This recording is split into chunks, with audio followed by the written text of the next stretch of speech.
nga bahag. Tanan-tanan nga pwede ba yun sa aton mga ancestors, bahag ilagay na bayo per me. This is sang ancient Visayas pa. Ancient Visayas meaning wala pa nag-abot ang mga Espanyol para i-colonize ang Pilipinas.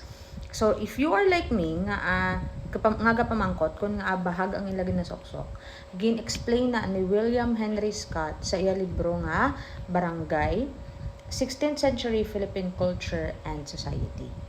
Ano ang explanation nga bahag ang ginasoksok sang aton nga mga ancestors? Na, di ba na-remember nyo ang aton mga ancestors are mainly the Pintados, but silingon, may culture sila sang pagtattoo. Meaning, ang ila body, they consider it as a museum sang ilang nga mga bravery. Kag kung ano magid nga mga bravery ang ila na-achieve or success nga na-achieve sa ila life. Like, they won a war, they killed an enemy, they had this amuni kadamo nga mga properties. Kung ano man gid nga bravery or success ang ila na-achieve sa life, ginapatato na nila sa ilalawas, di bala? And of course, para makita sang iban, para i-display. And that's one reason kung nga nagabahag sila, para ma-display nila ang ilang tattoos. Kag para makita, grabe, gigali yung mga na-achieve sa life, kaya damo siya tattoo. Diba? So, one is, nagabahag sila para makita agad in full view ang mga na-achieve nila sa life through their tattoos in their body.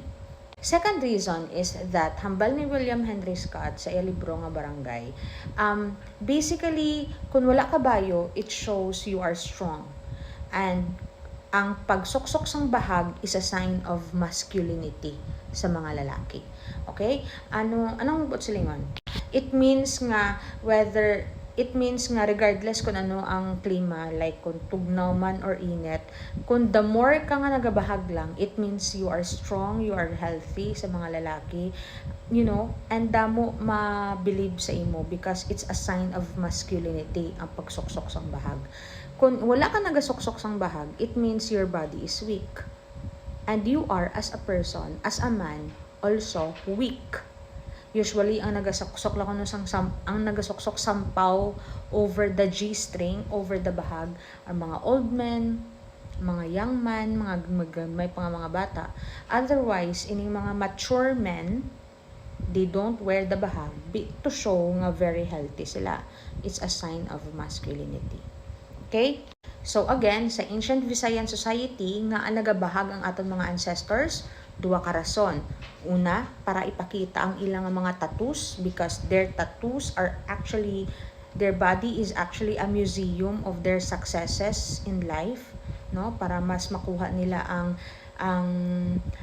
paghanga sang ila community, no? Para ma-display ila tattoo. Ikaduwa, it's a sign of masculinity sa mga lalaki. Okay? It's a sign of masculinity. The more often you wear a bahag, it means the more healthy you are. So, mas mapabilib ang mga tao sa imo sa ancient Visayan society kay healthy ka. Baskog. Ganon. Anyway, buy my merch, 6 copies left. Scan QR code if you want to improve your memory.